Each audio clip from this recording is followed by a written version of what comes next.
Selamat malam semua, Namo Sang Hyang Adi Budaya, Namo Buddhaya. Berbahagia sekali malam hari ini kita bisa bersama-sama berkumpul di dalam ruang bakti Sala Wihara Sakyakirti dalam rangka mendengarkan ceramah dari Bante. Malam ini kita akan mendengarkan pembahasan tentang sila ya.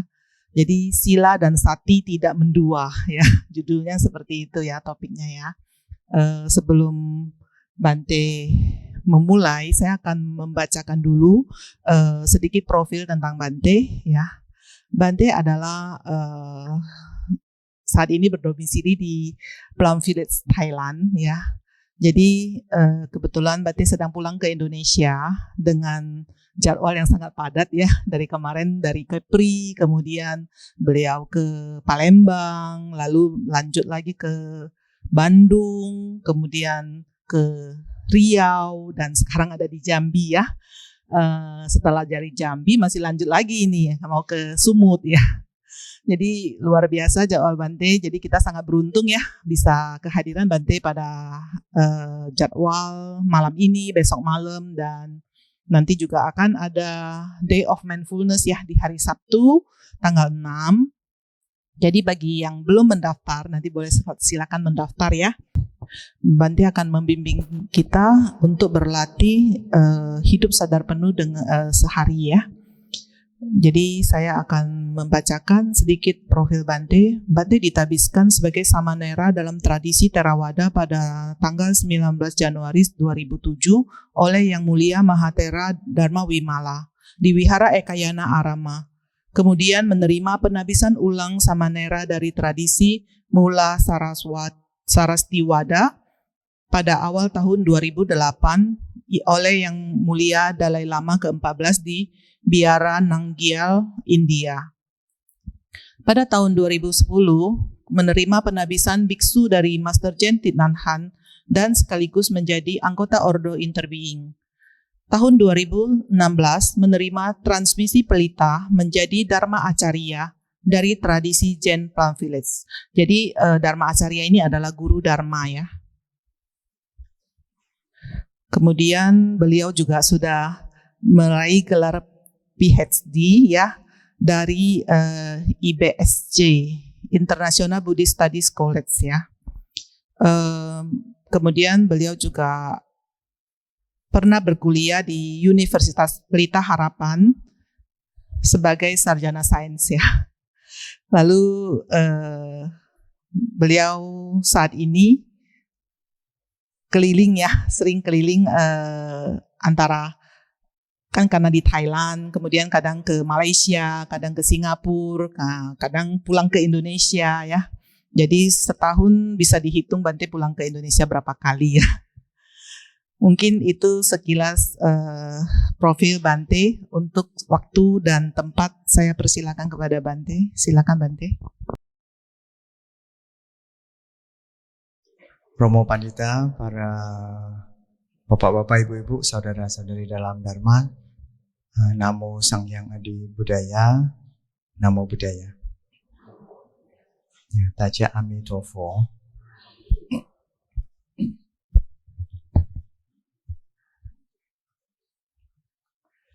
Saya biasanya menolak untuk dibacakan biografinya karena terlalu banyak.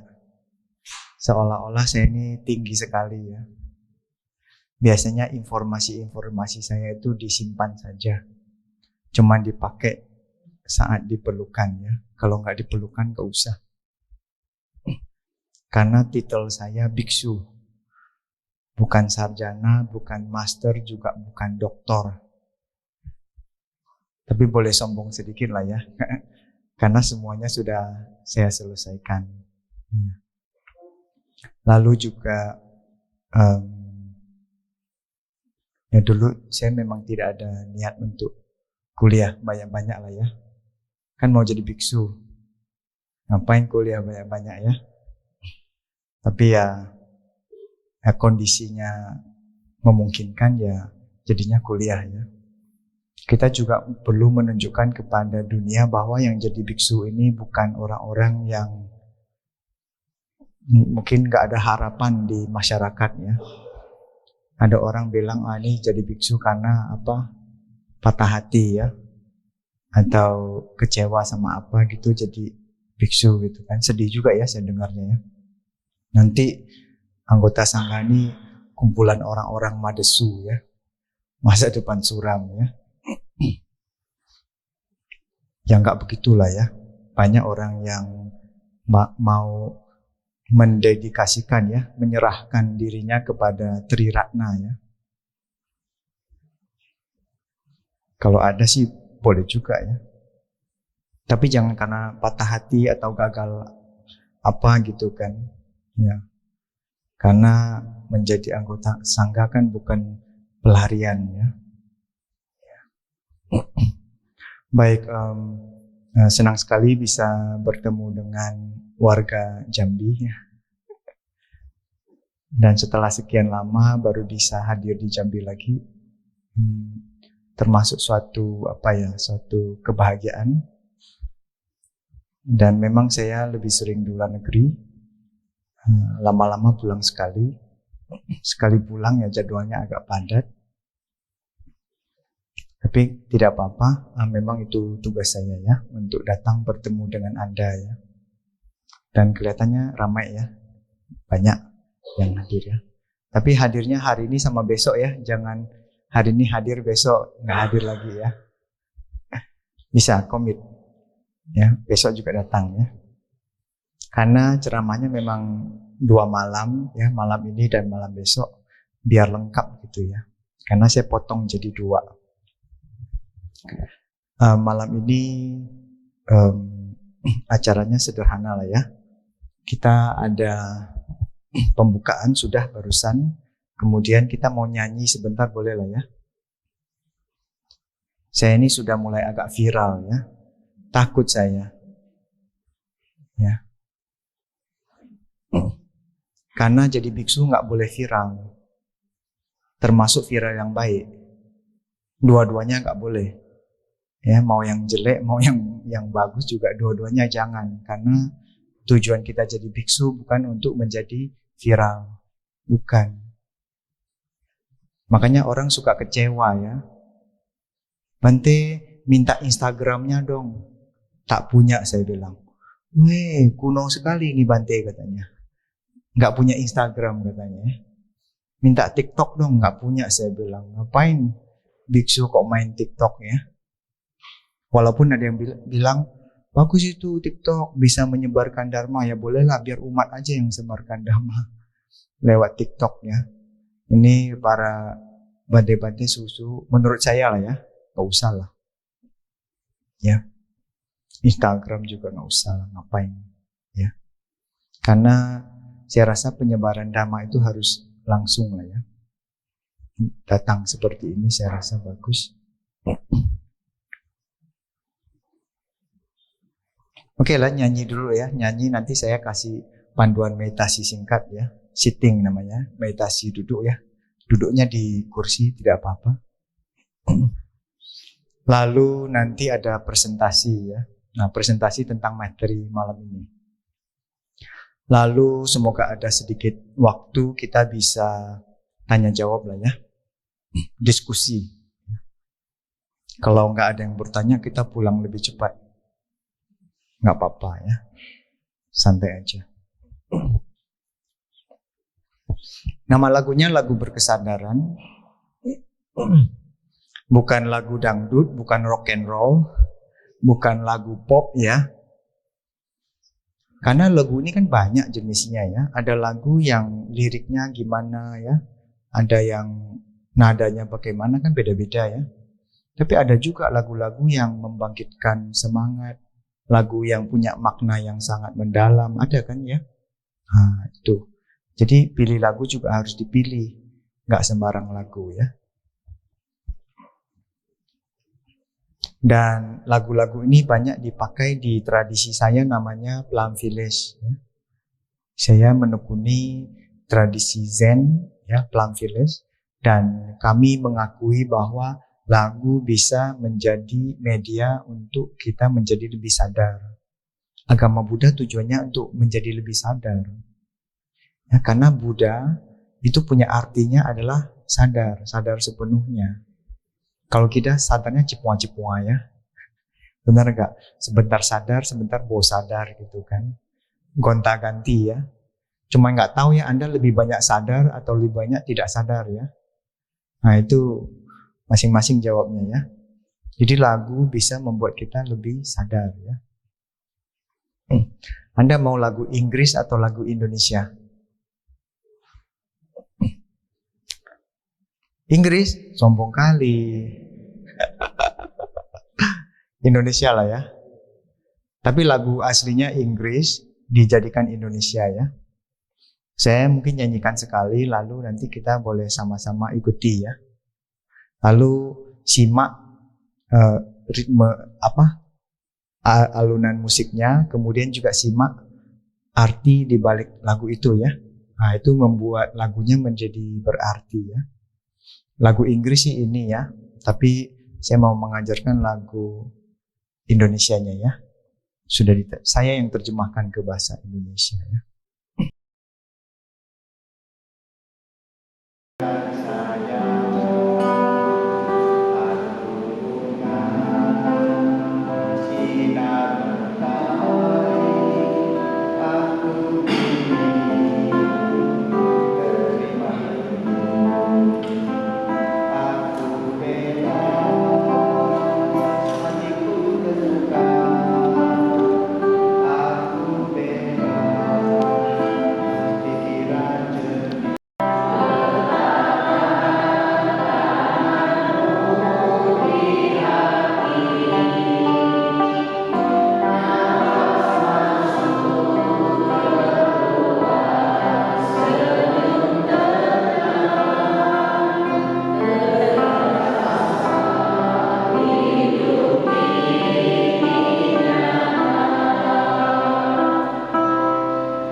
Baiklah, kita mau meditasi sebentar. Silakan duduk dengan tegap, tidak menyender, kedua kaki di lantai, lurus, diletakkan sedikit ke depan, kemudian jarak dengkul tidak terlalu jauh, kira-kira mungkin satu kepal tangan, jarak dengkul kira-kira sekepal tangan, coba ukur sendiri. Taruh kepal tangannya di dengkulnya, lalu diukur, nah kira-kira segitu. Lalu kedua tangan diletakkan di paha, kendorkan dua bahu, pandangan ke depan, tundukkan kepala sedikit, sedikit aja. Letakkan lidah di atas langit-langit, gigi atas dan bawah disentuhkan dengan lembut. Anda boleh tutup mata.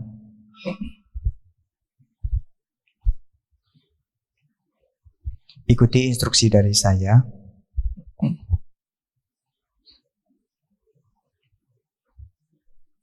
Rilekskan seluruh badan. Sadari Anda sedang duduk.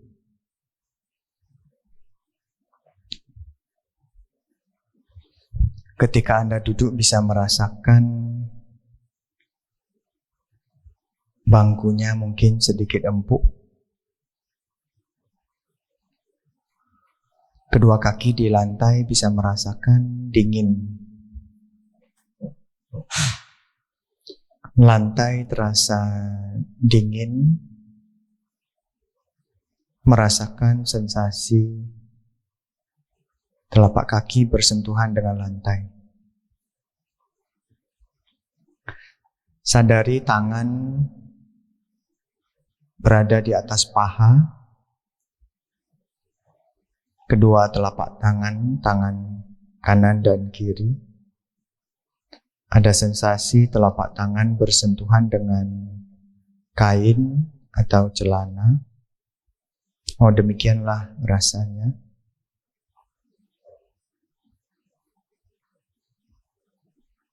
Izinkan kedua bahu rileks, kendorkan otot-otot di bahu, kendorkan juga otot di wajah, lepaskan semua otot, kendorkan rileks di bagian dahi, kendorkan dahi, kedua pipi, senyum kecil agar wajah kita bisa rileks. Tarik napas panjang, tahan, hembuskan napas panjang. Tarik napas panjang, tahan. 1, 2, 3, hembuskan. Sekali lagi tarik napas panjang, tahan sampai hitungan 3. 1, 2, 3, hembuskan. Bernapaslah dengan normal. Izinkan udara masuk dan keluar seperti apa adanya. Tidak perlu dipaksa, tidak perlu dipanjangkan atau pendekkan, tapi izinkan napas mengalir masuk dan keluar lebih alami. Dalam hati kita sebutkan, saya beruntung karena napas saya bisa masuk dan keluar dengan lancar. Saya merasa bahagia walaupun cuma sekedar bernapas.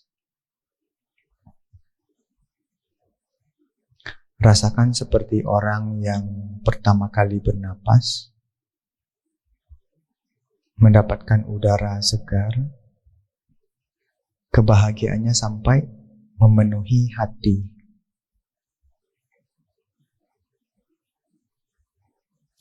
Badan saya dalam kondisi sehat, saya merasa bahagia.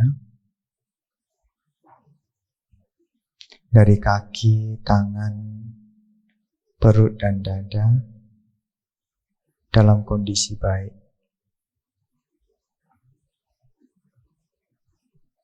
Saya bersyukur, saya berbahagia, saya merasa tenang, saya merasa damai. Sudah lama rasanya tidak pernah merasakan, oh inilah badan saya.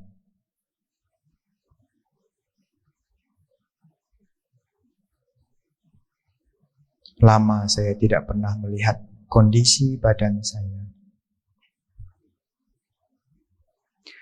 Izinkan semua otot-otot rileks. Izinkan semua sel-sel dan saraf-saraf dalam badan juga istirahat.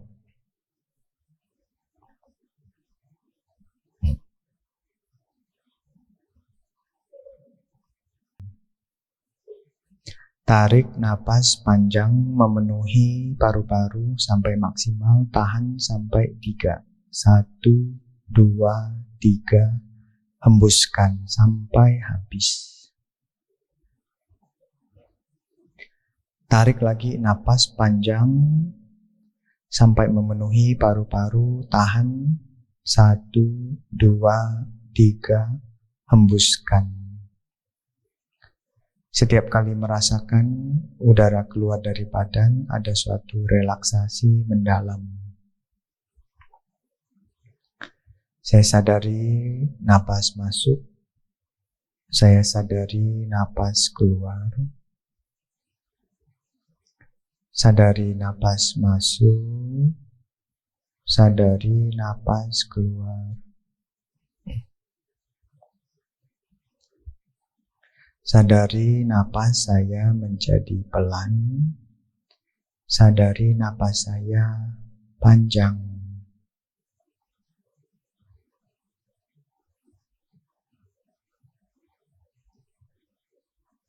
Terus memperhatikan udara masuk dari hidung, perhatikan udara keluar dari hidung.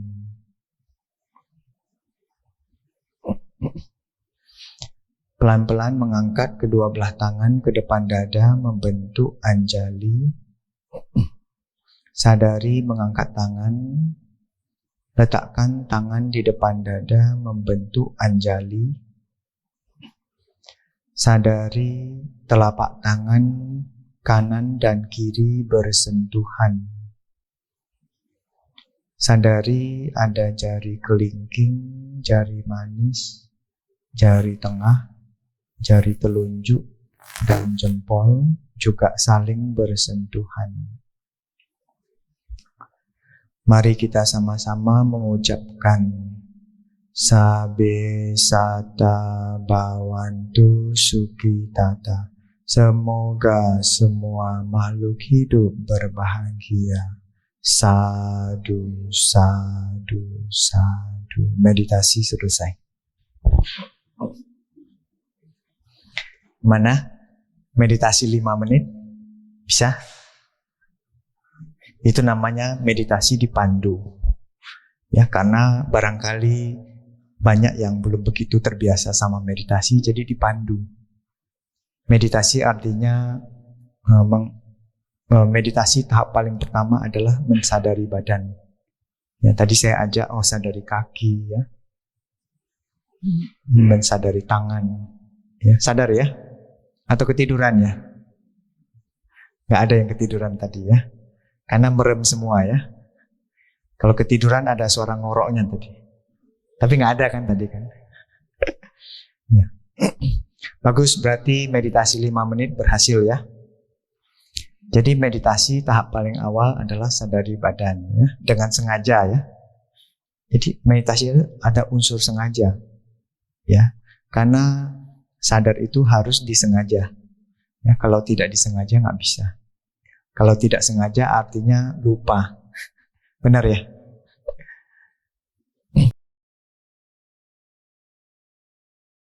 Baik, hari ini sebetulnya kita mau bicara tentang sila dan sati tak mendua ya. Artinya tak mendua berarti satu ya. Hari ini kita mau bicara tak mendua ya. Yang susah dulu saya bicara ya. Besok yang sedikit lebih gampang ya. Orang bilang bersusah-susah terlebih dahulu ya, bersenang-senang kemudian ya. Benar ya. Tak mendua ini sila sama sati besok lah ya saya jelaskan ya. Hari ini kita akan fokus tak mendua. Lalu kenapa istilahnya sedikit berbeda ya?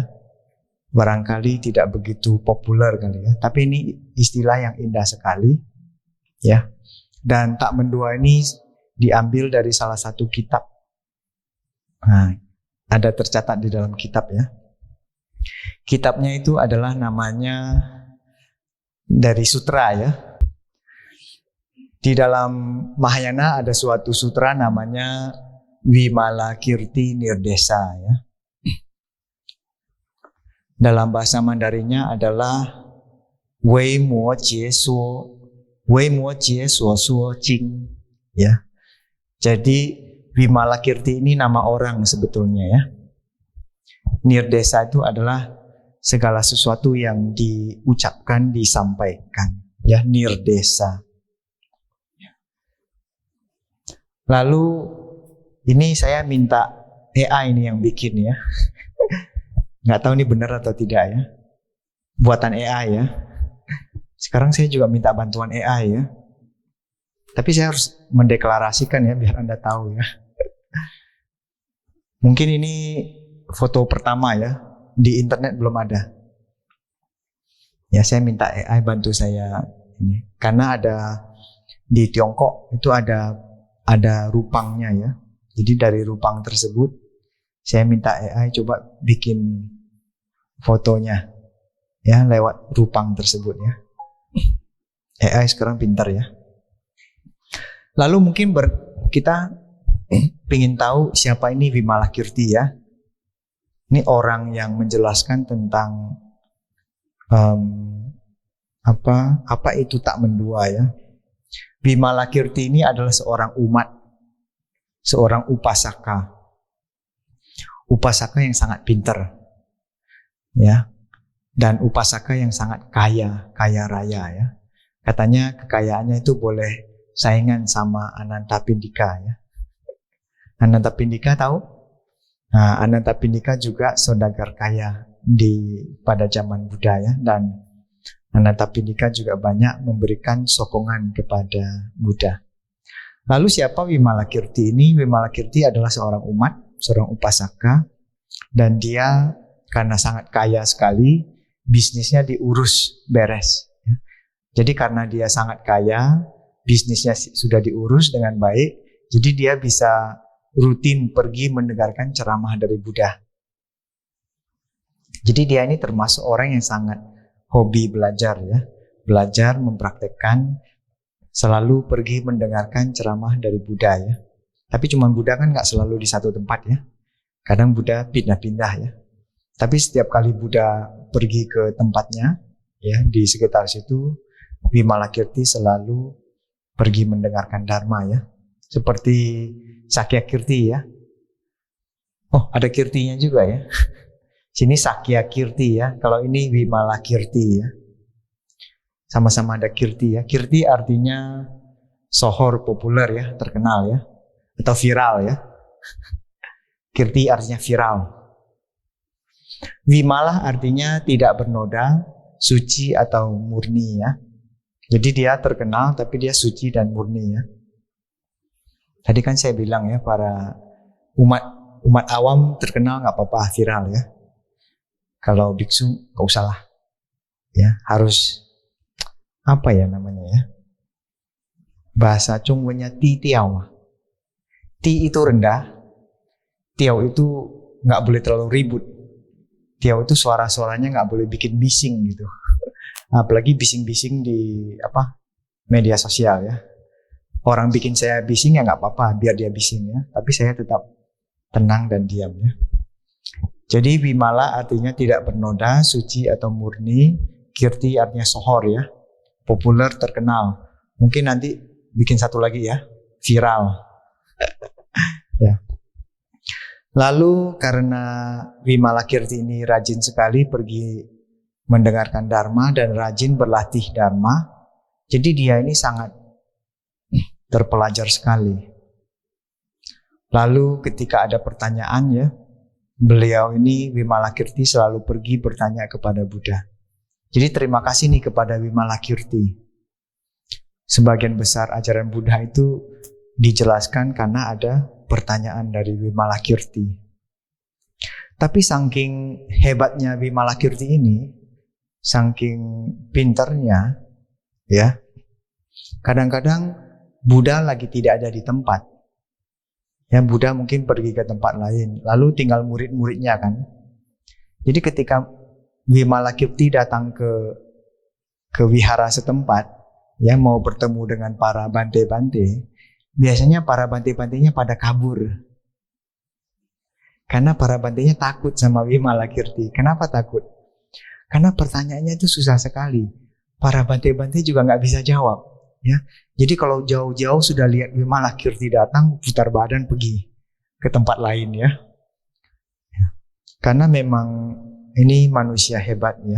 Jadi jadi para bante-bante juga tahu tiap katanya. Sakit kepala saya kalau dapat pertanyaan dari Vimalakirti ya. Jadi ini manusia hebat sekali dan saking bagusnya, makanya semuanya dikumpulkan di dalam sutra yang namanya Vimalakirti Desa ya. Dan ini juga ingin menyampaikan kepada kita semua tahu bahwa untuk belajar ajaran Buddha, untuk mempraktikkan ajaran Buddha tidak harus selalu menjadi biku atau bikuni. Ya. Tapi menjadi umat berumah tangga ya, yang berbisnis ya, yang punya keluarga, suami istri, punya anak, tetap bisa mempraktikkan ajaran Buddha dengan baik. Dan Wimalakirti ini adalah salah satu contohnya. Ya. Karena ada orang merasa kalau mau belajar agama Buddha atau mau mempraktikkan ajaran Buddha, kita harus jadi biku dan bikuni ya, enggak juga. Ya, jadi umat juga sangat bagus. Ya. Tapi lagi pula enggak banyak ya yang mau jadi biku bikuni ya. Sedikit kali ya. Di antara sini mungkin 100 orang ada 1. Boa, zero, kosong. Ya. Baik, jadi Wimalakirti ini banyak cerita-cerita lucunya ya. Cuman itu aja lah ceritanya, jangan banyak-banyak ya. Dan ini adalah figur yang sangat luar biasa. Baik, sekarang kita coba masuk ke dalam Wimalakirti Desa ya, apa yang dia ucapkan, terutama tentang tidak mendua tadi ya, tak mendua ya. Tak mendua juga tak mentiga ya. Tak mendua, mentiga, menempat, menlima, dan seterusnya ya. Oke, dalam agama Buddha, dalam sutra tersebut, di situ saya kutip, dia bilang, Qingru Pu'er Famen, ya kalau Mandarinnya ya. Kalau bahasa Sanskertanya adalah Adwaya. Mirip ya, Adwaya. Ianya dihapus jadi A2 ya. Benar nggak? Bahasa Indonesia apa? Bahasa Indonesia itu banyak pinjam dari Sanskerta loh ya. Ya, jadi kalau di situ pakainya DWA ya. Betul kan? Kalau Indonesia DUA ya. Betul ya? 2 kan? Ya, 2. Ya. Jadi kalau dalam bahasa Sanskerta ya 2. Nah, kalau Indonesia kita serap jadi 2. Ya, jadi 2 ini sebetulnya bahasa Sanskerta ya. Lalu bahasa Sanskerta itu gampang ya. Kalau dia mau bilang tak 2 ya, taruh aja A di depannya. Ya, A2. Ya. A2 itu artinya tidak 2 atau tidak mendua. Ya. Makanya A2 ini, A ini dan 2 ini ya, A itu pu ya. Pu. Bahasa Mandarin ya. Kalau 2 itu adalah ya. Pu'er kan? Tidak 2 ya. Artinya sebetulnya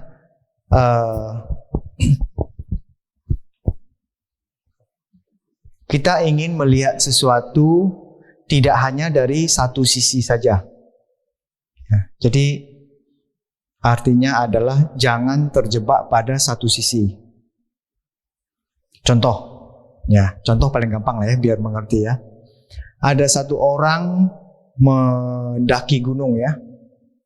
Ada satu gunung dikabarkan gunung yang sangat angker. Gunung angker ini katanya hanya bisa didaki lewat daerah barat. Ya, jadi orang mendaki dari barat ya. Gunung angker ini, daki berhasil. Ketika ada orang berhasil mendaki gunung dari barat, semua orang percaya bahwa untuk mendaki gunung ini hanya dari barat saja. Nggak mungkin dari utara, nggak mungkin dari timur, nggak mungkin dari selatan. Ya, jadi dia hanya percaya satu-satunya. Padahal, ya, sebetulnya mendaki gunung ini bisa dari manapun, bisa, yakin. Ya, jadi ada orang yang sangat melekat pada mendaki gunung dari barat saja. Ya, itu sangat bahaya. Ya, jadi kita ini sebagai umat Buddha harus bisa melihat dari sisi-sisi yang berbeda. Ya, orang bilang bisa mendaki gunung dari sebelah barat, kita boleh percaya setengah aja. Kenapa? Banyak orang yang ketika dia bilang mendaki gunung hanya dari barat saja, ketika saya bilang dari timur, dia langsung bilang, gak mungkin itu. Ya, ribut dia kan. Gak mungkin, hanya bisa dari barat. Timur gak boleh. Gak boleh malah ya. Bukan gak bisa ya. Gak boleh itu. Ya, angker itu. Harus dari barat saja. Buktinya dari barat sudah ada yang berhasil ya. Sampai suatu hari nanti ya, ada orang berhasil mendaki dari timur, baru dia shock. Ya, kecewa. Ya, kecewa sama agama Buddha. Kecewa sama wihara. Kecewa sama organisasinya. Kecewa seperti inilah sebetulnya yang mau kita atasi. Bahwa apapun yang kita percaya saat ini tidaklah bersifat kekal. Karena agama Buddha kan menganggap segala sesuatu itu tidak kekal kan. Termasuk kepercayaan kita ini. Ya, ada waktunya dia berubah-berubah ya. Benar gak? Benar ya. Lalu di dalam kitab itu juga disebutkan tentang memasuki Qingru Pu'er Famen ya. Qing itu masuk mendekati ya. Ini masuk Pu'er Famen, memasuki pintu Dharma tidak mendua. Jadi dalam agama Buddha kita selalu bicara yang namanya Famen ya. Fa itu Dharma. Ya. Lalu ada pintu namanya ya, pintu. Fa itu Dharma, men itu pintu, pintu Dharma atau gerbang Dharma. Jadi kita mau masuk ke dalam Dharma, itu biasanya harus melalui pintu-pintu tertentu. Nggak bisa lewat jendela. Kalau lewat jendela pencuri namanya itu. Ya, jadi harus lewat pintu ya. Mau masuk ke Bhakti Salah harus lewat pintu ya. Jangan loncat dari jendela ya. Nah, pintu-pintu ini kadang-kadang nggak bisa cuma satu ya. Dalam agama Buddha pintu dharmanya banyak. Pintu yang Anda masuk ke dalam agama Buddha. Ada orang masuk ke dalam agama Buddha lewat lewat seremoni atau upacara. Ada orang yang memang suka, contohnya Liam King. Ya, jadi dia bersentuhan dengan agama Buddha lewat upacara atau Liam King. Liam King itu yang bahasa Mandarin ya. Ada juga orang masuk dalam agama Buddha lewat belajar-belajar filsafat, teori-teori ya. Dia suka sama teori ya. Bule-bule itu gitu. Orang Amerika dan Eropa, dia belajar agama Buddha, dia macam-macam dia pelajari. Ya, semua dia pelajari ya. Karena apa? Dia merasa teori agama Buddha ini bagus. Sesuai dengan prinsip hidup katanya. Jadi dia serap-serap ya, dia ambil, oh ini, dia nggak mau tahu lah ya. Kalau tanya agama dia bilang, nggak urus katanya. Tapi kalau belajar agama Buddha dia pelajari, dia ambil teori-teori agama Buddha jadi prinsip hidupnya. Sebenarnya dia sudah jadi umat Buddha itu. Cuman mulut aja dia bilang, umat Buddha bukan dia bilang. Tapi cara dia hidup, cara dia berpikir, mirip sama umat Buddha ya. Itu sebenarnya bagus sekali. Ya, dia tidak menyebut sebagai umat Buddha, tapi dia prinsip hidupnya sesuai dengan agama Buddha. Bagus kan? Kalau kita mengaku sebagai umat Buddha kan, prinsip hidup kita juga harus mengikuti sama agama Buddha. Jangan cuman saya beragama Buddha. Makanya Indonesia itu lucu ya, muncul istilah agama Buddha KTP katanya. Ya kan cuma sebut aja agama Buddha tapi prinsip hidupnya jauh dari agama Buddha. Sayang ya. Tapi enggak harus 100% kan. Sebisa-bisanya mengikuti prinsip agama Buddha, saya rasa itu sudah bagus. Benar ya? Itulah yang kita inginkan. Lalu, jadi terserah ya, Anda nih masuk ke dalam agama Buddha itu lewat pintu mana? Pintunya banyak. Pintu teori, pintu filsafat, pintu seremoni, pintu mantra, ya, pintu meditasi ya. Itu pintu-pintu semua itu, ya, Famen namanya. Lalu ada kata berikut adalah memperoleh pemahaman kendaraan tunggal. Ya. Karena umat Buddha banyak yang terpecah belah karena dia bilang, oh ada yang mau mencapai arahat, ada yang mau jadi bodhisattva, ya, ada yang mau jalannya beda-beda semua, ada yang mau ke surga. Mau ke surga?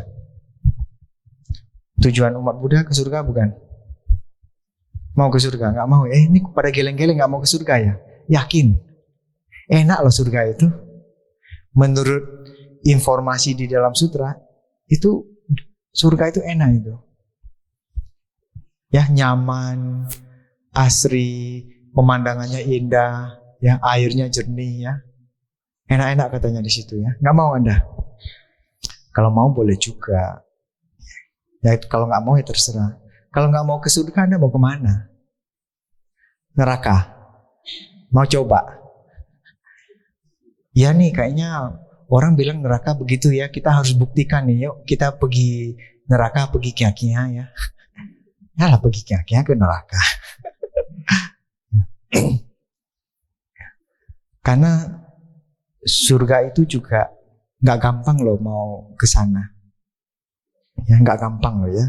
Harus berbuat baik banyak, menjalankan sila, berlatih ya, baru bisa sampai ke sana ya. Tapi memang sebagian besar umat Buddha tidak begitu tertarik untuk ke surga. Ya, sebagian ada yang lebih tertarik untuk terlahir menjadi manusia lagi. Ya, karena di manusia ada kesempatan untuk melanjutkan latihan, ya, mengumpulkan berkah, mengumpulkan karma baik. Karena kalau terlahir ke surga, Anda menghabiskan karma baik. Dan di surga nggak bisa bikin karma baik. Situ cuma pergi nikmat aja. Dapat nikmat banyak ya. Kayak Anda kerja setahun, dapat duit banyak. Lalu pergi ke Bali ya, hambur-hamburin duit. Nah, jadi Anda ke surga itu bawa modalnya banyak ya. Tapi modalnya seberapa banyak? Ya, Anda bisa berapa lama di surga kan? Nanti ketika modalnya habis, nah balik lagi, nah, kerja keras lagi ya, jadi kuli lagi, ya, kena apa itu lagi kan. Tapi kalau ada yang mau ke surga tetap boleh ya, tak ada yang melarang karena Buddha bilang surga bisa kita capai. Dan surga itu banyak loh ya, banyak tingkat-tingkatnya ya. Jadi ketika orang tanya agama Buddha surganya ada 1 atau 2 atau 3, banyak bilang. Ada coupling-couplingnya ya. Coupling surga yang apa gitu kan. Ya. Neraka juga banyak loh. Menurut kitab agama Buddha, neraka mungkin bapak-bapak, ibu-ibu pikir neraka cuma 1 ya. Ya. Banyak itu, ada neraka panas, ada neraka api, ada neraka gelap, ada neraka dingin juga ada. Dinginnya sampai susah sekali. Jadi neraka itu ternyata juga banyak itu. Ya, tergantung Anda berbuat karma buruk apa, ini bisa terlempar ke sana ya. Jadi kalau menurut Vimalakirti sebetulnya adalah semua orang nanti akan menjadi Buddha. Kenapa demikian? Karena semua orang punya benih Buddha ya. Makanya saya sebutnya Fa membangkitkan, bukan Fa Chai ya. Fa Bodhising. Bodhising artinya bodhicitta. Bodhicitta ini kita bangkitkan untuk menjadi Buddha, untuk menjadi tersadarkan. Nah, kita kan muridnya Buddha kan, ya jadi Buddha lah ya. Lalu apabila ada orang yang beraspirasi menjadi arahat tetap boleh ya, atau mencapai kesucian. Mungkin saya bilang arahat, Buddha, mencapai kesucian mungkin sedikit agak jauh bagi Anda ya. Nah, itu karena zaman dahulu banyak orang yang berdebat lah ya, apakah jalan arahat atau jalan Buddha ya. Kalau kita di sini namanya Budayana ya. Benar ya, Budayana ya. Budayana itu istilah yang sangat bagus ya. Ini adalah jalan Buddha. Kalau jalan Buddha ya kita ikuti apapun yang diajarkan oleh Buddha ya. Dan pelan-pelan nanti bisa jadi tersadarkan seperti Buddha ya. Jadi minimal kita semuanya mau menjadi orang yang lebih sadar, benar ya. Bukan menjadi orang yang mabuk ya. tapi menjadi orang yang lebih sadar. Lalu pu'er ini sebetulnya juga punya makna adalah li liang pian. Li itu menjauhi, ya. Li itu menjauh, liang itu dua, pian itu sisi, dua sisi.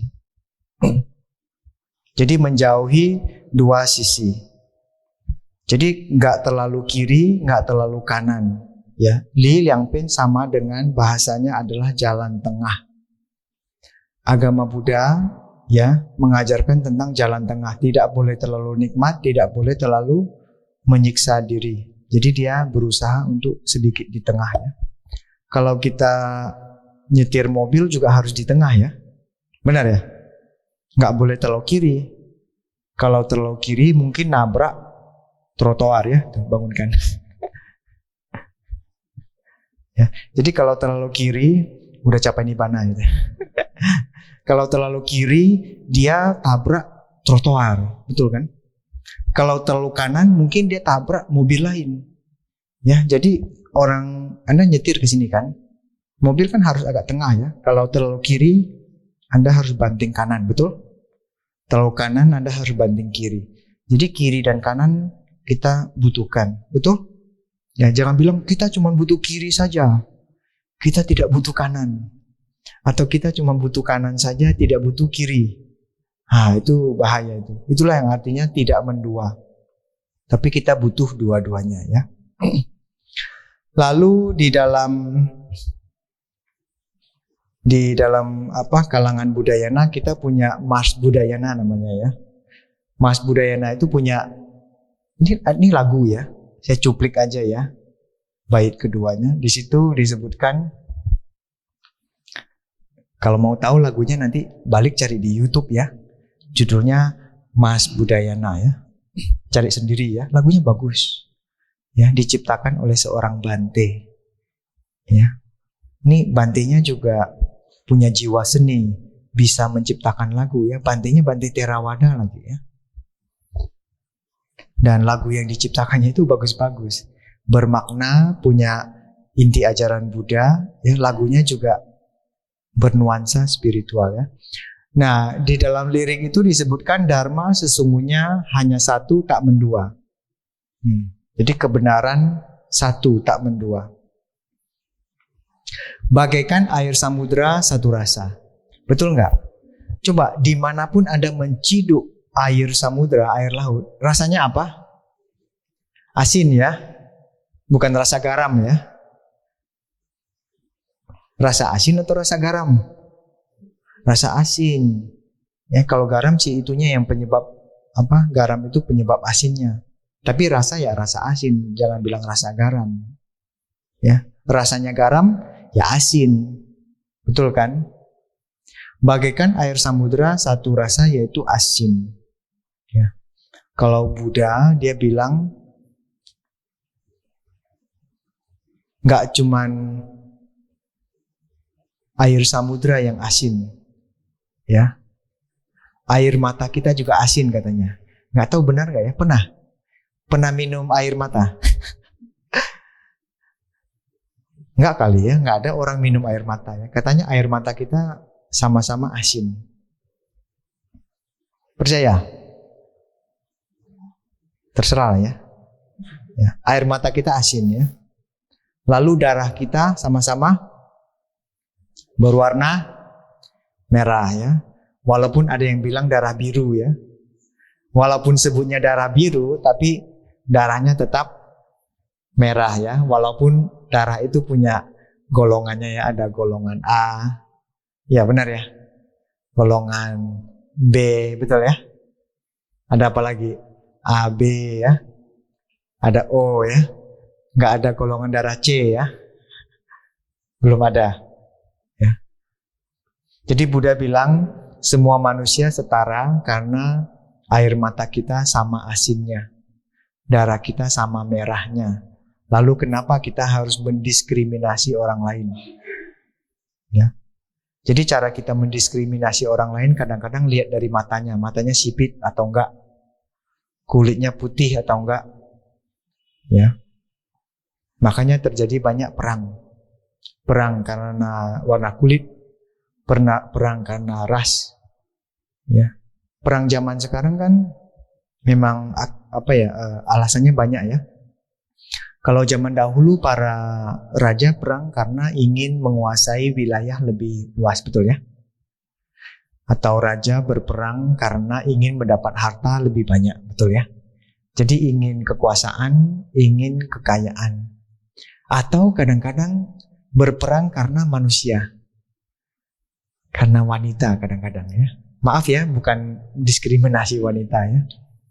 Tapi ada beberapa kisah yang karena ingin menikah sama permaisuri mana gitu atau putri mana gitu ya. Kalau nggak dikasih ya dia perang.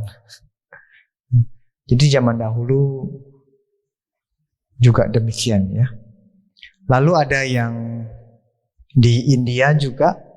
Di India zaman dahulu ketika zaman Buddha juga punya diskriminasi kasta namanya. Pernah dengar? Ada yang kasta paling tinggi namanya kasta Brahma. Ya, Brahmana. Ya, Brahmana. Jadi kasta tertinggi. Lalu di bawahnya Brahmana ada kasta Satria ya. Kalau Brahmana itu para petapa ya. Jadi para biku itu kastanya tinggi loh zaman dahulu. Makanya sampai zaman sekarang ya ada beberapa tradisi biku kalau duduk di kursi Anda nggak boleh duduk sama tinggi, Anda harus duduk bawah. Dari mana itu? Dari sistem kasta. Sama kayak raja ya, kalau raja duduk di kursi ya Anda nggak berani duduk di kursi juga kan? Ya kan, orang duduknya di bawah ya. Karena sistem kerajaan zaman dahulu ya. Sekarang sih udah nggak terlalu lah ya. Anda boleh menghormati biku tapi jangan sampai begitulah ya. Tapi jika ada yang masih mau begitu ya boleh saja. Nggak ada yang melarang ya. Cuman saya tidak mengadopsi sistem begitu ya. Saya cuma boleh bilang dari saya ya. Nggak berhak komentar orang lain ya. Kalau saya tidak ya. Atau makan semeja sama biku nggak boleh katanya kan. Karena apa? Anda nggak boleh makan semeja dengan biku pada zaman dahulu. Anda juga nggak boleh makan semeja sama raja. Nah itu ada sistem-sistemnya zaman dahulu ya. Tapi sekarang nggak apa-apa. Ya ada orang takut dia makan semeja sama biku ya. Kalau diundang makan ya makan bareng nggak apa-apa ya. Kalau nggak diundang ya jangan. Jangan ya. Kalau suhunya atau bantunya ngundang untuk makan bareng ya boleh aja itu. Karena diundang kan. Jangan, nggak boleh katanya. Oh dia lebih pintar dari bikunya ya. Ya. Kalau saya tidak mengadopsi itu lagi ya. Tapi saya hormati ya. Saya hormati orang yang mau begitu nggak apa-apa. Saya hormati. Karena kita harus menghormati. Ya. Kalau sama saya enggak gitu ya. Lalu dengan demikian saya dari lagu tersebut bilang menuntun transformasi demi kebahagiaan ya. Sebelum bahagia apa? Penderitaan kan? Jadi sebetulnya mentransformasi penderitaan menjadi kebahagiaan. Ajaran Buddha itu dari dulu sampai sekarang, Buddha ingin menyampaikan bahwa kita mau merubah derita menjadi bahagia. Ya, dan itu bisa berubah. Karena apa? Segala sesuatu bisa berubah. Nggak ada yang selamanya seperti itu ya. Tapi ada orang bilang, saya sial sekali ya. Seumur hidup saya sial terus katanya. Tapi banyak waktu ketika dia beruntung dia lupa ya. Itu dia ya. Jadi kita ini ada waktunya beruntung, ada waktunya kurang beruntung ya. Ada waktunya sial juga. Saya juga ada waktunya sial. Ada itu kapan hari itu ya saya mau terbang dari Batam mau ke Palembang ya. Nggak beruntung saya. Karena apa? Pesawatnya cancel dan saya tidak tahu. Saya datang dengan santainya ya, kasih. Lalu si orang yang mau check-in itu dia lihat saya terus, nah apa sih lihat saya? Emang saya ini aneh apa ya? Mungkin karena gundul berjubah begini, pergi luar sana dianggap orang aneh ya. Lalu saya tanya, Mbak ada sesuatu? Oh enggak ada Pak katanya. Pak ya. Tunggu sebentar ya, saya mau cek dulu katanya. Oke, silakan, saya bilang. Dia pergi ke sebelah, tanya sama ininya ya, mungkin leadernya ya. Ngomong-ngomong 5 menit dia balik lagi. Maaf Pak ya. Maaf Pak, ini pesawatnya cancel. Wah, aneh suy ya, saya bilang. Sial sekali kok tiba-tiba cancel pula. Loh, ini saya tanya, Mbak, ini kok cancel tidak ada pemberitahuan? Ada katanya, ada kirim email. Nggak ada, saya bilang nggak ada emailnya. Saya cari-cari nggak nemu ya. Ada kirim WA juga. Masa? Saya cari-cari cuma nemu satu ya. Itu pun pemberitahuan tentang tiket murah kan. Belilah tiket murah dari tanggal sekian sampai sekian ya. Dapat diskon katanya. Yang lain nggak ada, saya bilang. Oke, Bapak ke bagian counter aja ya. Ya sudah ya, bowat ya. Mau marah nggak bisa. Ya, mau gimana lagi? Jadi saya pergi ke counternya. Ini gimana? Cancel, tidak ada pemberitahuan. Harus ada pemberitahuan dong biar saya beli tiket baru gitu. Lalu dia cek. Pak, ada, kita ada kirim ini pemberitahuan. Kok saya tidak terima? Dia bilang, ya sudahlah, cancel ya. Ya sudah, cancel. Saya cepat-cepat lah ya cari.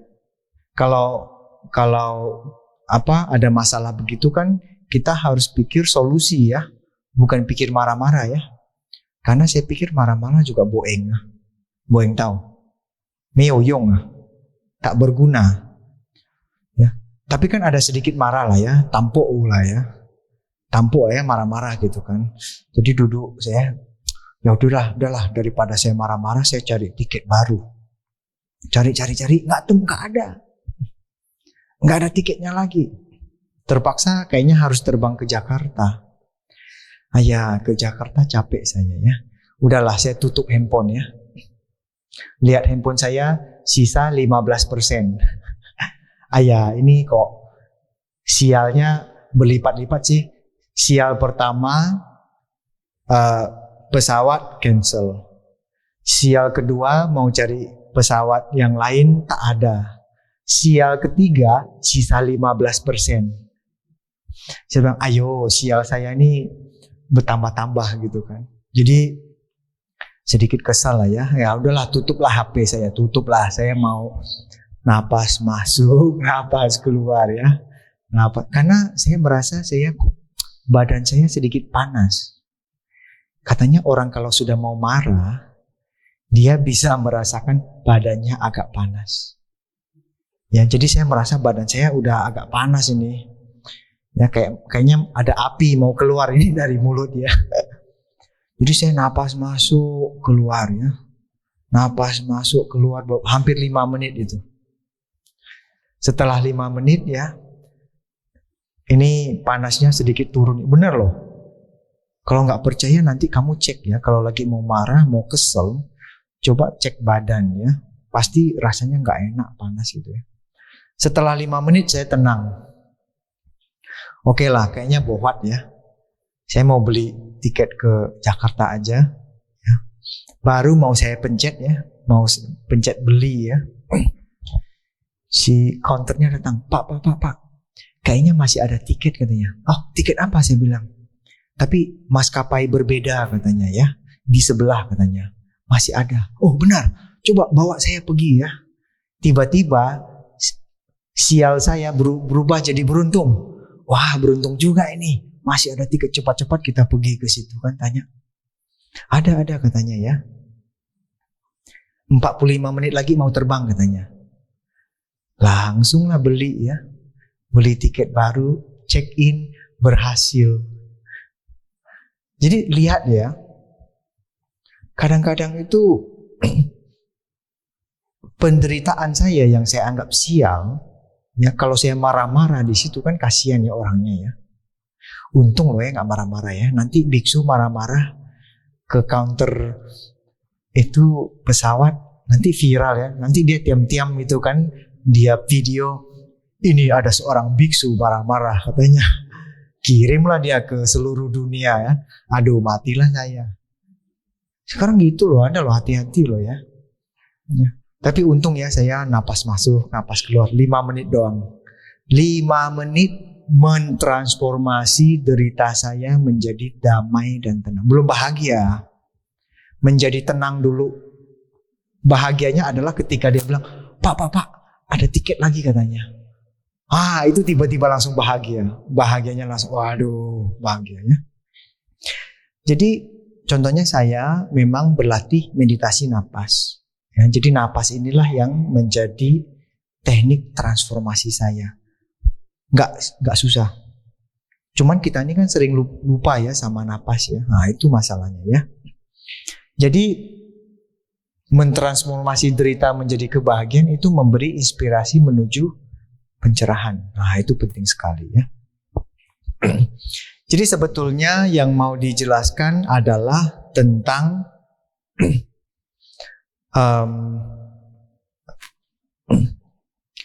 karena kita ini ingin terbebas dari dualisme. Ya, dualisme ya, contoh ya, dualisme yang disebutkan dalam kitab suci itu seperti contoh dunia ini kita tidak bisa terhindar lagi dari pertama yang namanya laba ya. Laba apa? Untung ya. Satu lagi apa? Itu saya sebutnya apa? Rugi ya. Rugi ya. Untung atau rugi atau laba atau rugi ya. Kalau kita laba atau untung kita bahagia kan? Bahagia betul. Ya, itu yang pertama ya. Yang pertama ketika kita laba ini semua orang pasti bahagia ya. Nggak ada orang kalau dapat untung dia nggak bahagia ya. Ya.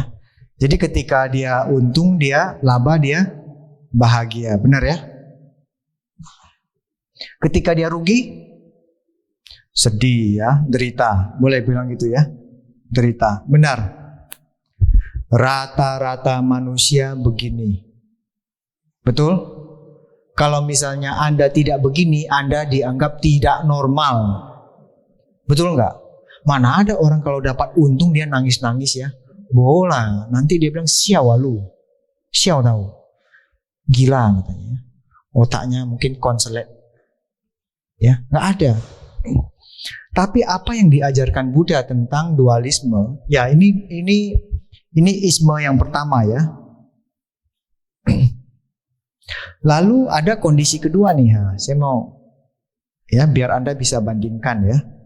Laba ya sama rugi ya. Ajaran Buddha ya bukan bilang kalau laba tidak boleh bahagia atau rugi tidak boleh menderita, bukan. Agama Buddha mengajarkan kepada kita ketika kita dapat laba bahagia, maka kita harus tetap punya suatu hati, yaitu hati yang damai. Jadi kalau Anda dapat kebahagiaan, dapat untung, ya Anda bahagia kan? Tapi ingat tetap damai. Karena bahagia berlebihan jadi lupa diri. Jadi sombong. Maka damai penting. Oke? Ketika Anda dapat rugi, ya mungkin kita menderita. Tapi deritanya jangan lama-lama. Ya. Jadi walaupun rugi tetap damai. Ya, seperti saya ya. Ketika pesawatnya cancel, ya derita saya. Aduh gimana ini? Betul nggak? Derita saya. Tapi deritanya nggak lama, ya. Kalau misalnya deritanya lama, saya marah-marah di situ. Nggak kan? Ketika dapat tiket baru, saya kan bahagia kan? Bahagianya saya tetap damai, bersyukur, beruntung, ya, dan muncul damai. Ya, jadi apakah Anda laba, untung, bahagia, tetap harus damai. Ketika rugi, menderita, Anda harus damai. Sekarang bagaimana menjadi damai? Cara saya adalah tarik napas panjang. Wah, hari ini saya dapat berkah beruntung. Hembuskan napas panjang, saya beruntung. Jangan terlalu sombong. Ya, karena bahagia untung itu kadang-kadang bikin kita lupa diri. Ya, semua gitu kan. Nah, itu sangat bahaya. Menderita juga. Karena apa? Buddha bilang ini dua ini tuh bisa bolak-balik. Bisa bolak-balik, benar kan? Yang awalnya merasa dapat untung, ternyata ditipu. Ya, dia ada orang cerita kepada saya, dia mau beli apa gitu kan, beli online ya. Dia cari-cari, murah sekali, langsung dia beli. Dia bahagia ya, bahagia merasa dapat sesuatu yang bagus, harganya murah. Ya. Tunggu berapa hari barangnya dikirim ke rumahnya. Setelah dikirim ke rumahnya dia buka, ternyata barang palsu yang dikirim. Aduh, rugi dia bilangnya, dia mau klaim lah, susah lah, kirim balik sana sini ya. Coba lihat, bahagianya bisa berubah menjadi derita. Derita juga bisa berubah menjadi bahagia. Derita saya berubah menjadi bahagia, bahagia yang damai dan tenang. Ya. Walaupun tidak dapat tiket baru, ya saya terbang aja karena saya sudah putuskan, yaudah ke Jakarta dulu ya, karena Jakarta kan banyak pesawatnya. Atau nginap dulu di Jakarta, lalu baru terbang ke Palembang kan masih bisa kan. Nah, jadi saya tetap damai dengan alternatif dan solusi yang berbeda. Ya, jadi damai itu penting. Ya, terbebas dari bahagia dan derita. Walaupun Anda bahagia atau derita, tapi Anda tetap damai. Ya, kita pilih damai ya. Begitu juga ketika Anda berjaya atau runtuh ya. Berjaya atau runtuh ini kadang-kadang naik jabatan ya, turun jabatan ya. Kadang-kadang tenar, kadang-kadang tidak ya. Kalau para Bante sih nggak usah ya. Nggak perlu lah ya gitu-gitu ya. Nggak perlu ya kita cari ketenaran ya. Nggak usah. Nggak usah cari panggung gitu ya. Dipuji atau dihina sama aja kan, suka dan duka. Nah, itu semuanya bisa bolak-balik. Apapun yang terjadi pada diri Anda tetap damai. Karena damai ini bisa memunculkan solusi-solusi bagus. Ya. Kalau Anda sudah rugi, marah-marah, ya, Anda tambah rugi, ruginya berlipat-lipat. Buddha bilang seperti kena panah 2 kali. Kena panah 2 kali tahu? Ya, contoh ya. Contoh ada orang yang kena tembak ya, panah racun. Cudek, kena sini. Ya, rasanya apa? Sakit. Dan panahnya racun. Sakit kan? Sakit sekali. Ya, badannya sudah sakit kan? Lalu pikirannya juga ikutan sakit. Artinya adalah, aduh sial sekali nih, siapa ini yang tembak saya nih? Mana orangnya ya? Ketika dokter datang mau cabut, dia bilang jangan cabut. Ini adalah bukti katanya ya. Saya mau cari siapa yang penembaknya. Apakah dia tinggi atau pendek, kulitnya warna hitam atau putih atau apa ya, matanya besar atau kecil, marganya apa. Jadi pikirannya itu sibuk ingin mencari tahu siapa. Kalau udah kena panah racun, sakit pertama adalah sakit badan. Betul. Sakit kedua adalah sakit pikiran. Pikiran membuat sakitnya tambah-tambah. Ya. Itu kata Buddha bilang seperti tembak panah kedua. Panah kedua ditembak lagi ke tempat yang sama. Sakitnya gimana? Bisa 100 kali lipat lebih parah. Dan pikiran kita inilah yang menembakkan racun-racun ini. Ya. Jadi badan kita sudah sakit, pikiran bikin dia tambah sakit. Karena apa? Anda tidak damai. Kalau Anda damai ya udah, sakitnya cuma badan aja, pikiran gak ikutan sakit. Makanya Buddha bilang badan kita boleh sakit tapi pikiran jangan ikutan sakit. Tapi pikiran kita ini paling pintar loh ya. Pintar mensakit-sakitkan. Apapun yang terjadi selalu pikirannya yang terburuk. Jika yang terburuk terjadi ya. Kalau orang bilangnya kiasi. Kiasi tahu? Takut mati. Ya. Banyak orang itu kiasi takut mati ya. Anda enggak kan? Bikiasi ya. Hati-hati juga ya. Kalau dalam agama Buddha dia sebutnya adalah Anupariwatanti. Ya. Pikiran-pikiran ya, pikiran-pikiran yang ini ya untung rugi bikin manusia berputar-putar. Bikin manusia berputar-putar ya. Jadi laba bikin manusia berputar-putar ya, putar sampai ke atas dia. Betul kan? Rugi juga putar ke atas. Jatuh, plok. Nah, bahaya. Karena apa? Karena disebut sebagai mengaduk perasaan dan pikiran. Perasaan dan pikiran itu diaduk-aduk ya. Jadi kita merasa tidak nyaman dan tidak tenang ya. Makanya disebut sebagai kita harus mengerti sepenuhnya hakikat sejati dari segala sesuatu. Sekarang kita mau lihat apa hubungannya laba dan rugi. Apa hubungannya? Laba terjadi karena kita ada persiapan, kita bikin bisnis yang bagus, ya maka terjadi untung dan laba, betul ya? Rugi juga demikian. Tapi ada juga orang bikin persiapan bagus, sudah dipikirkan matang-matang, semuanya berjalan lancar, tetap aja rugi, kan bisa aja kan? Jadi segala sesuatu bisa terjadi.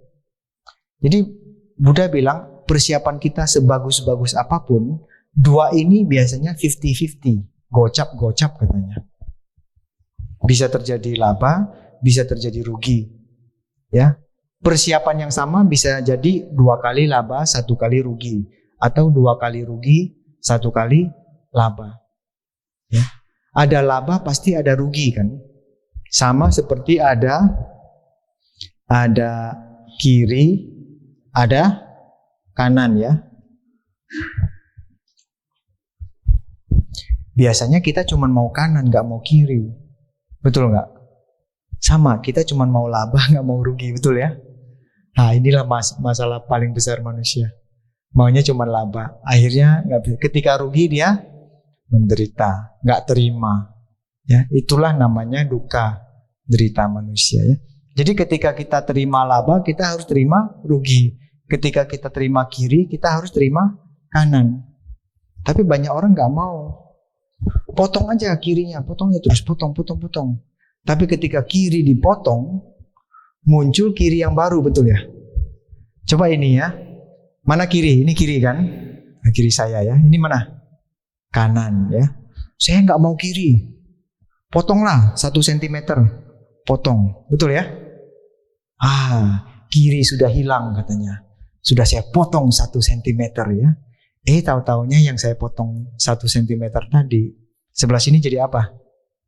Itu menjadi kiri yang baru. Kiri ada karena kanan. Kanan ada karena kiri. Betul nggak? Bagaimana mungkin Anda cuma mau laba saja tapi nggak ada rugi? Itu namanya tidak mungkin. Mimpi di siang bolong. Impossible. Gak mungkin itu, ya. Rupiah aja ada naik dan turun ya. Betul nggak? Kemarin berapa itu rupiah? Naik tinggi apa? Bukan naik ya, turun ya. Harganya jadi kecil kan sama dolar Amerika ya. Ya. Mungkin terjadi gejolak, terjadi apa? Apalagi sekarang nggak tahu ya ketika terjadi sekarang di daerah Sumatera Utara, Sumatera Barat ya agak banyak ya bencana-bencananya. Ya. Itu pemerintah harus mikir keras itu. Ya, bagaimana membantu mereka, ya, bagaimana membangun kembali ya. Katanya agak parah loh di sana ya. Nggak tahu ini banjirnya kemana-mana nggak ya atau di sana aja ya. Yang kurang beruntung kayaknya Aceh ya. Saya lihat Aceh ini kok agak kurang beruntung ya. Itu katanya banjirnya agak parah ya. Beberapa desa hilang katanya. Benar ya? Saya sih nggak tahu ya, baca sedikit-sedikit aja ya. Saya nggak gitu suka baca berita ya. Baca dikit aja. Ya. Jadi kita balik ke sini, kita terima kiri, kita terima kanan. Ya, sama. ketika Anda menikah sama seseorang, suami Anda atau istri Anda, ya, ada baik, ada buruk, dua-duanya ada. Tapi sayang sekali manusia kadang-kadang menikah sama pikirannya sendiri. Pikirannya tentang baik-baik saja, yang jelek dia nggak mau. Ketika ada jeleknya dia langsung menolak, tidak mau terima. Ya. Ketidakterimaan kita inilah yang bikin derita. Manusia mana sih yang 100% baik ya? Nggak ada ya. Juga manusia mana yang 100% jelek? Katanya sejelek-jeleknya pembunuh, katanya ada juga hati baiknya. Ya mungkin ada suatu ketika dia terpengaruh besar oleh kebenciannya ya, akhirnya terjadi suatu pembunuhan ya contohnya. Sekarang banyak loh ya. Di Amerika, di Kanada juga lumayan banyak loh. Yang membunuh itu anak-anak. Anak-anak curi pistol dan tembak teman-temannya ya. Karena apa? Karena saya dengar ya beberapa kasus itu dia dibully ya. Makanya sekarang kasus bully di sekolah agak bahaya ya. Dan sifat-sifat anak-anak sekarang tuh susah ditebak. Saya sih merasa mungkin terlalu banyak sama gadget kali ya. Nonton main tablet, main game ya. Game-game sekarang tuh agak mengerikan menurut saya ya. Bayangkan gamenya bunuh-bunuhan ya.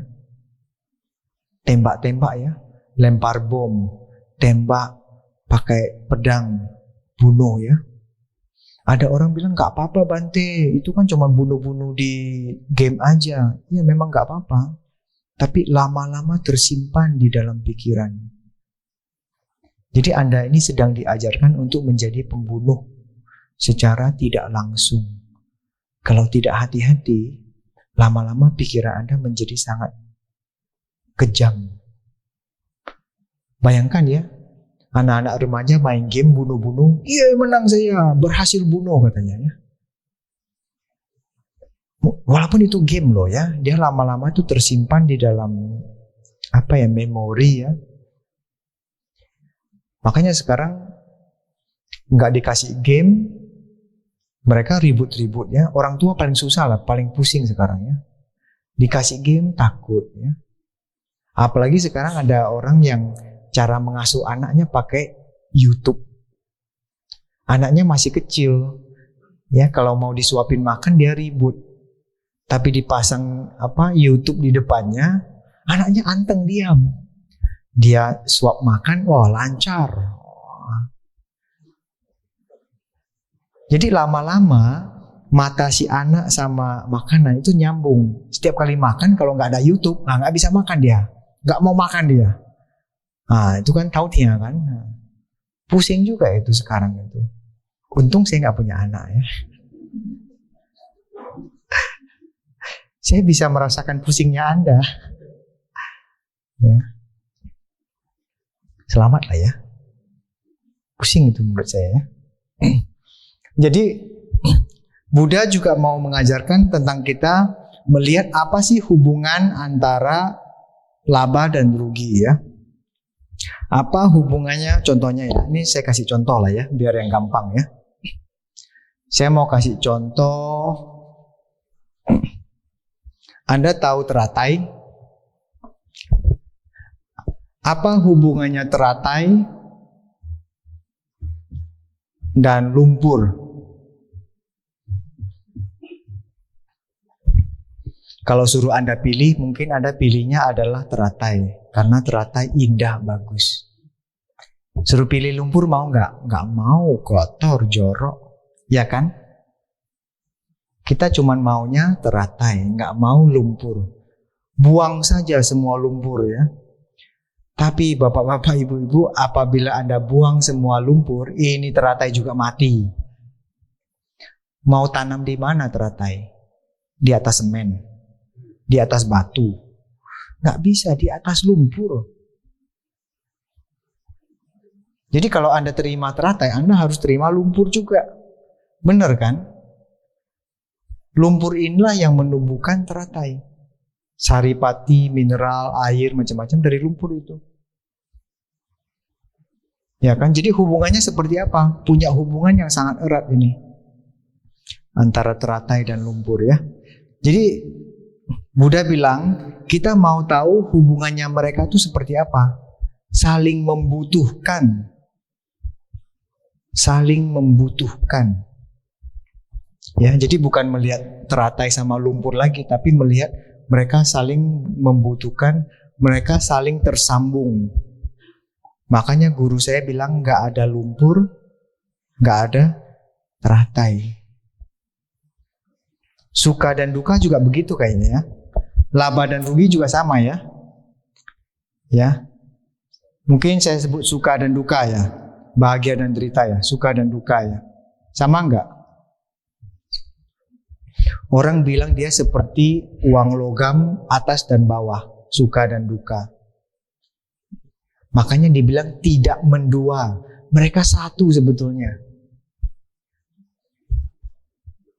Satu logam ya, uang logam, ada bagian atas, ada bagian bawah kan. Mereka itu satu atau dua? Ya boleh satu, boleh dua sebetulnya. Tapi sesungguhnya mereka bareng satu. Kiri kanan ini satu atau dua? Satu atau dua? Kiri dan kanan itu satu atau dua? Ada bilang satu, ada dua ya. Sekarang bisa melihat apa hubungannya kiri dan kanan. Kiri tergantung pada kanan, kanan tergantung pada kiri. Betul ya?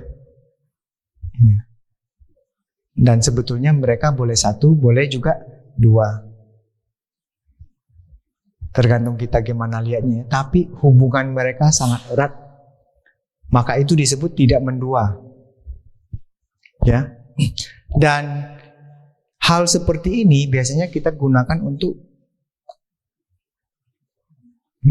pengalaman internal. Ya, bukan untuk dijadikan topik untuk berdebat sama orang. Karena ada orang-orang yang dia mendebat. Mana yang lebih penting? Ya, kiri atau kanan? Mulai dia berdebat. Mana yang lebih penting, teratai atau lumpur?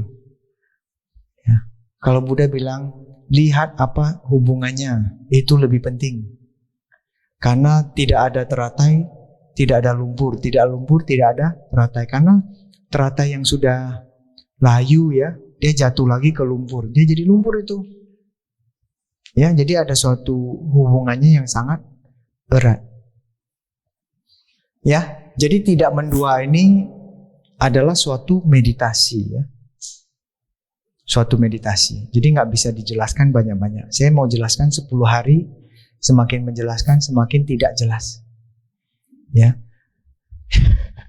Jadi cukup ya, karena waktunya juga mungkin sudah cukup ya. Barangkali ada 1 atau 2 pertanyaan boleh kita sampaikan kali ya. Ya, saya persilakan. Anda sudah mulai bingung kan? Kalau bingung sih bagus. Ya. Karena apa? Kalau nggak bingung ya Anda nggak mikir tadi kan. Ya kan? Kalau masih bingung juga, ada yang mau ditanyakan, saya rasa boleh ya, saya persilakan.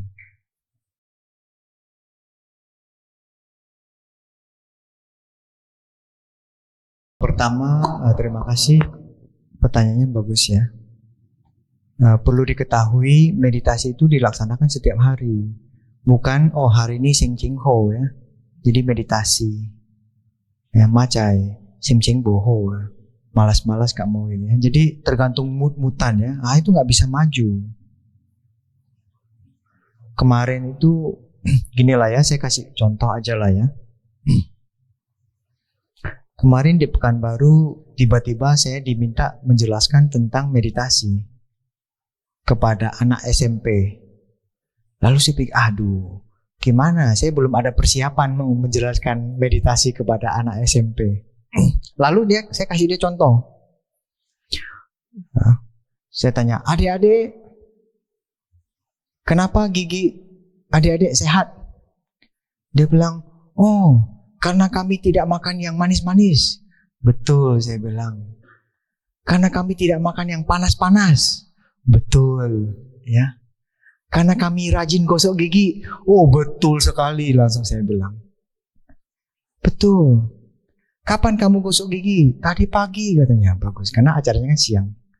Kapan kamu gosok gigi? Tadi pagi. Oh, bagus, saya bilang. Sehari gosok gigi berapa kali? 2 kali, dia bilang. Ada yang sekali, ada yang 3 kali. Rajin kali. Bagus, saya bilang. Kemarin gosok gigi enggak? Gosok, dia bilang. Ya, kemarin lagi gosok enggak? Gosok, ya. Minggu lalu gosok enggak? Gosok, dia bilang. Bulan lalu gosok. Gigi adik-adik sehat karena setiap hari dibersihkan, digosok dengan bersih. Bukan tunggu sampai sakit gigi baru rajin gosok gigi, sudah terlambat. Pikiran kita bisa punya kekuatan, bisa menjadi damai karena kita sering-sering melakukannya. Sama gigimu. Ya, kalau hari ini malas-malasan nggak gosok gigi, ya 2-3 hari nggak gosok gigi, ya nanti agak bau baru dia gosok. Itu nggak bisa. Tiap hari gosok. Tiap hari meditasi. Jadi meditasi itu seperti gosok gigi. Yang gigi Anda sehat karena digosok setiap hari. Pikiran Anda sehat itu karena di meditasi setiap hari. Ya kan? Jadi meditasi itu walaupun singkat 10 atau 15 menit tapi dilakukan seperti saya. Saya 18 tahun lebih meditasi. Ya. Kalau kita di center pagi 30 menit, malam 30 menit. Meditasi duduk ya. Lalu kita ada meditasi lain ya. Meditasi gosok gigi ada. Ya. Meditasi nyapu ada. Ya, meditasi jalan ada, meditasi makan. Jadi semuanya kita jadikan meditasi. Sehingga hidup kita itu adalah hidup meditatif namanya. Artinya pikiran kita tuh lebih sering terjaga. Ya, besoklah saya jelaskan sati ya tentang mindfulness, efeknya seperti apa. Datang lagi besok ya. Jadi gigi Anda sehat karena digosok setiap hari. Pikiran Anda lebih sering tidak terlalu banyak marah karena sering dilatih menjadi damai. Karena ketika kita duduk tenang, perhatikan napas masuk dan keluar, pikiran kita menjadi damai dan tenang. Kalau kita sering-sering seperti itu, ya pikirannya jadi ingat akan damai. Makanya ketika saya dibilang tiketnya batal, marahnya udah mau keluar itu. Atau sudah keluar tampuk itu ya, keluar dikit. Tapi terdeteksi, kedetek. Lalu meditasi saya apa? Meditasi kan napas ya. Meditasi saya napas masuk, napas cepat-cepat tarik napas panjang ya, jadi tenang sedikit. Nah, seperti itu. Jadi mau marah batal. Tapi bukan saya tekan ya. Marah jangan keluar, saya tekan ya. Ada orang begitu. Nah, itu orang nggak ngerti meditasi. Orang yang belum mahir lah ya, belum expert lah ya. Kita ini adalah orang yang gampang marah. Ya, rata-rata orang, tapi kita ini tidak ahli untuk menenangkan pikiran. Makanya sekarang ya saya ke Pekanbaru itu mengajarkan guru-gurunya tentang mindfulness, meditasi. Biar nanti kalau gurunya sudah bisa, dia bisa ajarkan kepada anak-anak. Sekolah lo ya, menerapkan meditasi atau mindfulness. Ya, di Rantau Prapat, Bagan Batu, Pekanbaru, Jakarta, beberapa sekolah, Surabaya ya, semuanya minta. Sekarang apa? Karena mindfulness ini, meditasi ini perlu diajarkan kepada anak-anak. Karena dulu saya sekolah juga nggak ada ya belajar meditasi ya. Sekarang karakter anak-anak kita ini sangat, perubahannya itu sangat besar sekali. Mentalnya itu kayak strawberry mereka bilang ya. Strawberry tahu ya. Kelihatannya keras tapi dalamnya lembek gitu ya. Ditoel dikit hancur ya. Dikit-dikit depresi, dikit-dikit stres ya. Generasi apa tuh? Gen Z atau gen apa sih ini? Kerja sebentar langsung apa ya? Karena saya banyak dengar orang-orang yang mau terima kerja ya, yang generasi berapa itu ya. Aduh, pusing ya, mentalnya itu lembek katanya. Kalau mentalnya orang-orang lama itu ya lebih kuat katanya, dibanting ya. Pernah nggak bayangkan dulu waktu sekolah, guru-gurunya itu galak loh. Pernah saya dipukul. Ya. Tapi zaman sekarang, jangan, hati-hati loh. Lu toel dikit aja, berurusan sama kantor polisi. Kialang. Makanya guru-guru kan pusing juga kan. Kalau dulu kuku ini nggak digunting, ya kan diperiksa nih, periksa kuku itu. Kalau kuku saya panjang, dia suruh buka tangan ya, dia pakai penggaris topok, piak, sakit itu, pedih itu.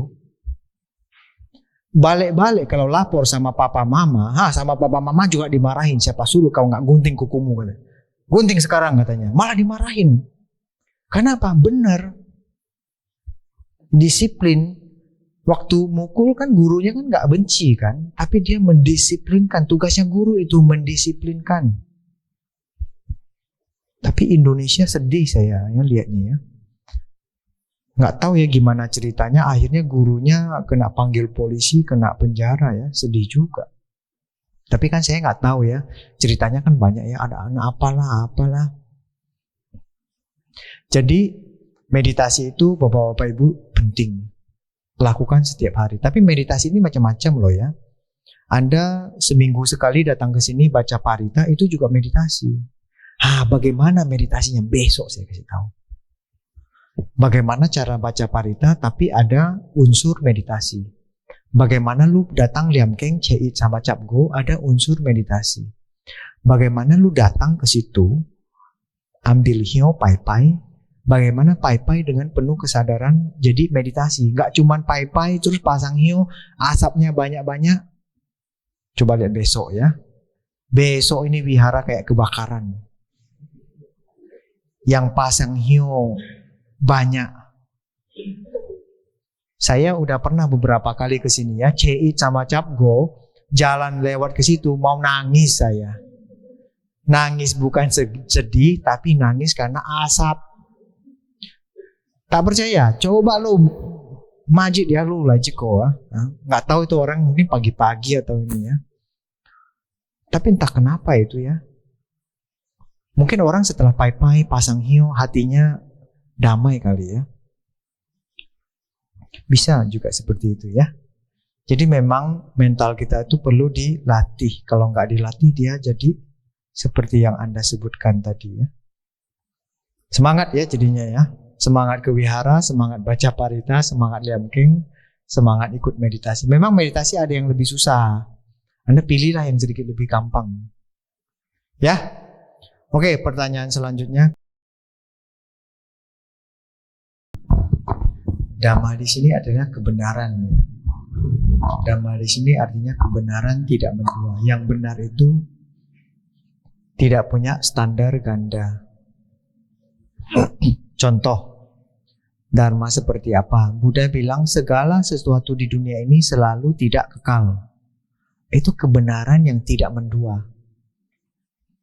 Benar ya? Coba cari di dunia apa yang kekal. Laptop, nanti suatu hari nanti bisa rusak. Gelas, ada waktunya kalau jatuh pecah.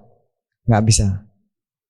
Bahkan plastik, ya plastik yang mungkin jatuh nggak pecah, nanti suatu hari nanti bisa kena api atau kebakar, dia rusak. Tidak ada satu pun yang kekal. Nah, itu dharma yang tidak mendua. Lalu Buddha juga bilang segala sesuatu di dunia ini tidak bisa muncul dengan sendirinya. Benar nggak? Coba cari apa yang muncul dengan sendirinya. Pulpen ini tidak bisa muncul sendiri, harus ada yang bikin, harus ada pabriknya, harus ada orang, harus ada plastiknya, harus ada airnya. Ya, nggak bisa muncul sendiri dia.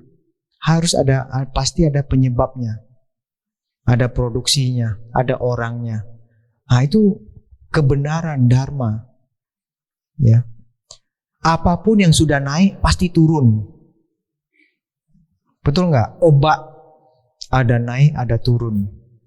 Ya, saham Saham ada naik juga ada turun. Nggak mungkin lah sahamnya naik terus. Pasti ada waktunya turun juga. Makanya Buddha bilang ada naik, ada turun. Itu kebenaran yang nggak bisa dibantah. Iya. Ada laba. Pasti ada rugi. Nggak mungkin laba terus nggak ada rugi. Ada rugi pasti ada laba. Betul nggak? Cuman frekuensinya seberapa banyak aja. Betul nggak? Ya. Ada kiri pasti ada kanan. Nggak mungkin cuma kiri nggak ada kanan. Betul nggak? Ada barat pasti ada timur. Ada utara pasti ada selatan. Ada atas pasti ada bawah. Nggak mungkin cuma atas nggak ada bawah. Coba bener nggak? Ada suka pasti ada duka. Nah itu kebenaran yang tidak mendua. Maksudnya tidak ada standar ganda. Tidak ada standar ganda. Bahwa itu kebenaran yang tidak bisa disangkal. Apapun yang lahir pasti mati. Cuman masanya adalah kalau lahir dia bahagia ya. Betul? Ketika mati dia sedih. Jadi Buddha bilang lahir ya bahagia tapi damai. Orang mati juga mungkin sedih ya, tapi tetap harus damai dan tenang. Kenapa? Kalau misalnya Anda tidak tenang, Anda mengganggu yang meninggal. Mungkin kesadarannya belum pergi ya, tapi Anda menangis-nangis ya. Ya mungkin nangisnya agak jauh-jauh kali ya. Usahakan tetap damai dan tenang ya. Jadi orang yang mau pergi juga tenang. Kalau zaman dahulu beda ya, orang Tiongkok kalau ada yang meninggal harus nangisnya keras-keras ya. Semakin keras semakin bagus katanya ya.